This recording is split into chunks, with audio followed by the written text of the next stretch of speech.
মোটামুটি আমাৰ এই কামখিনি চলি আছে প্ৰায় 10 দিন ধৰি কামখিনি আমি মানে আমাৰ গোটেই গাঁৱৰ ডেকাসকলে বা বুঢ়া গোটেইখিনি ডেকা গাভৰুসকলে মিলি পেলাই আমি এইটো সংস্কৃতিৰ এটা আমাৰ মিলনৰ এটা কেন্দ্ৰভূমি হিচাপে আমি চেষ্টা কৰিছোঁ।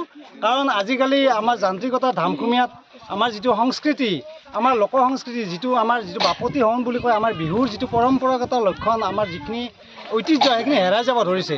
গতিকে আমি এই পৰম্পৰাগতখিনি ধৰি অৰ্থাৎ সমাজখনক একেলগে আমি এটা মিলা প্ৰীতিৰ বান্ধোনেৰে আমি আগবঢ়াই লৈ যোৱাৰ কাৰণে আমি চেষ্টা কৰিছোঁ। আৰু এই চগতে সংবাদ মাধ্যমক আপোনালোকক আমি ধন্যবাদ জ্ঞাপন কৰিছোঁ। লগতে আমাৰ আজি এই বিহুৰ এই বাকৰিৰ পৰা আমি অসমবাসীক আমি কুশলে থাকক, ধনে ধনে নদন বদন হওক সেইটো কামনা কৰিছোঁ। অসূয়া অপ্ৰীতিকৰ যিবিলাক পৰিস্থিতি আমাৰ নোহোৱা হওক তাকে কামনা কৰিছোঁ।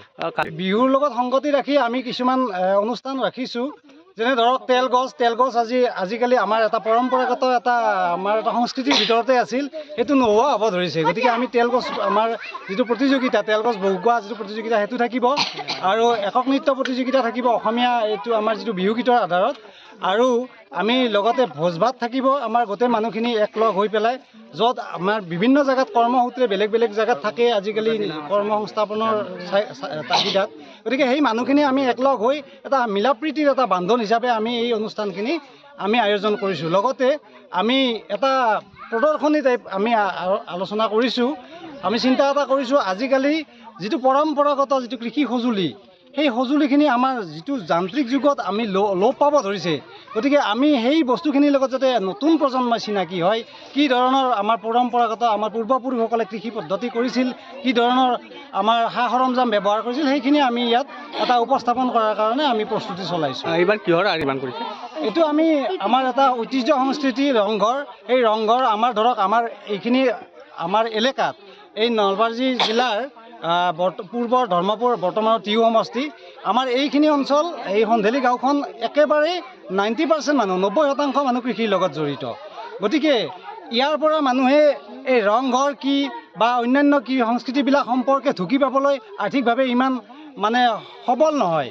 গতিকে ৰংঘৰ সম্পৰ্কে আমি এটা ধাৰণা দিবলৈ চেষ্টা কৰিছোঁ। আমাৰ ঐতিহ্য এটা যি পৰম্পৰাগত এটা আমাৰ পূৰ্বপুৰুষৰ এটা ঐতিহ্য, এই ঐতিহ্য চিহ্নটো আমি ইয়াতে দেখুৱাবলৈ চেষ্টা কৰিছোঁ।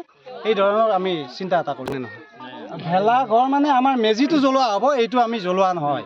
কাৰণ এইটো এটা আমাৰ এটা ঐতিহ্য সংস্কৃতি, এইটো জ্বলাই দিয়া মানে আমাৰ নিজৰ সংস্কৃতিটো জ্বলাই দিয়াৰ কথা যেন আমি অনুমান কৰোঁ।